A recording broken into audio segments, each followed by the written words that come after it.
Workers in the cash and transit sector plan to protest and picket following an increase in violent heists. They plan nationwide protests on the 11th of June, which could have far-reaching consequences for industries that rely on their services. For more on this, we are joined by the spokesperson for the Motor Transport Workers Union, Hlasinyane Motaung. Thank you so much for coming through. So, Hlasinyane, just clarify for us, this issue on the 11th of June is not a strike, but it is pickets. Those two are two separate things. What exactly are you planning? Thank you very much.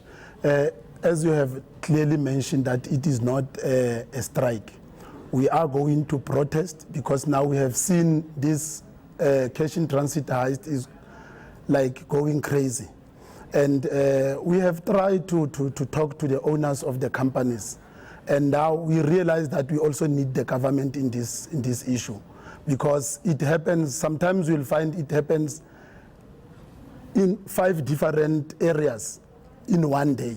So that is too much. So we decided to say, let us have a protest march that we'll do on the 11th of June. So just for clarity as well, will this be a picket that people who are either on their off day or people who have taken a day off be participating in? What I'm asking is, will it affect the movement of cash? Because we know ATMs have to be replenished every day and money has to be moved between the various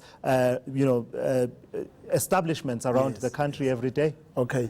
What is going to happen on the 30th, we have agreed with the employers to meet because we want them also to participate because we are all stakeholders. We want them to come and participate to help us so that if we say to, let's make an example, G4S, Fidelity and SBV, we're saying, can we maybe in the morning have certain schedule not going out, coming to the protest. And then when we're done, everyone will go back to work because it's not a strike. All right, so that's on the 30th. That one will depend with the meeting on the 30th if the employers will see as how we see it as a trade union. Ah, I see. Yes. So the meeting is on the 30th. Yes. But the reason we are talking is that, often when we see some of these incidents of cash and transit heist, the immediate reaction is the shock at the brazenness of the criminals. Yes. And then, looking at the dramatic video that we are seeing, the explosions.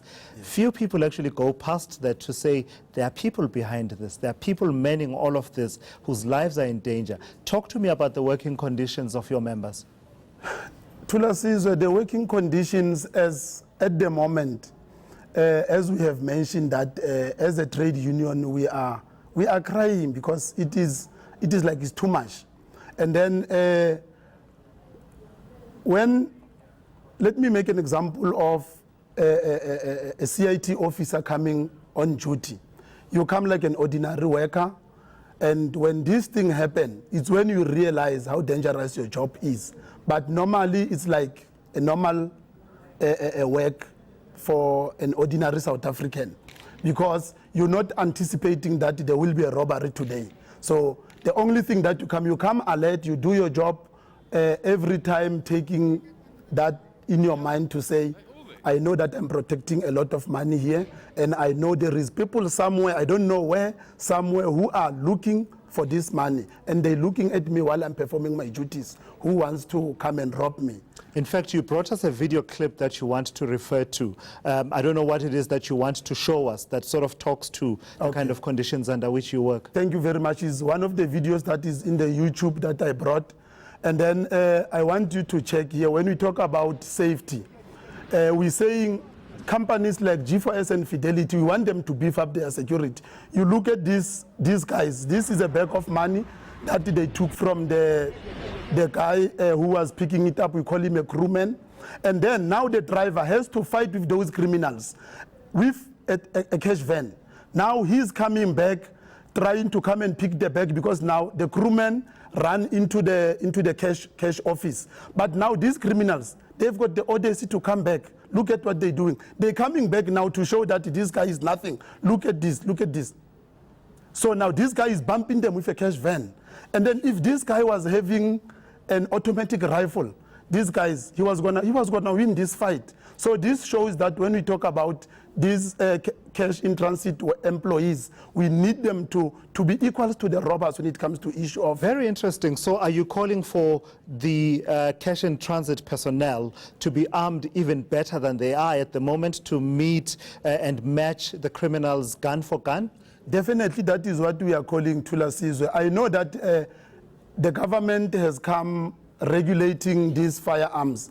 But now, what is the point of the government imposing something that when employees are faced with criminals, they cannot, like you're having a 9mm, they come with an AK. But now, if they've got, normally we've got the guns called LM. It's a LM5, LM1, and LM3. They are more like AK. So it's like we are equivalent with them. That means now the playing field will be equal. It will depend now who can use his firearm better. All what we are asking is only for those guys. There's also this interesting issue around the allowances and pay of cash and transit workers. I mean, just on the face of it, and also seeing how much cash and transit heists have shot up in the last 2 or so years. Yes. One imagines that you are having those kind of conversations. How much on average does a member of your union earn? And I see that you know, there's an argument that says, well, already compared to other drivers in sectors like these, you earn 2,500 rand more than they do because there's danger pay and also the whole issue of gun allowance. Is it enough, given the dangers? Money won't be enough, but all I can say, the issue of danger allowance, that is the reason why the cash in transit guys in the industry are earning more than, remember in the industry, they are all drivers in the road freight.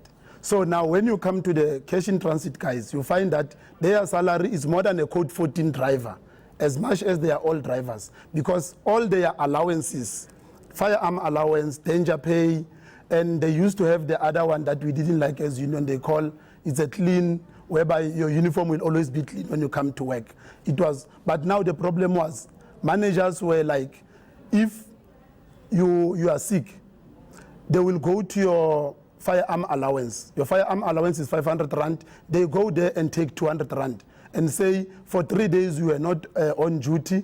That means for that 3 days when you bring your doctor's note, you are not in danger. So you cannot get your danger allowance.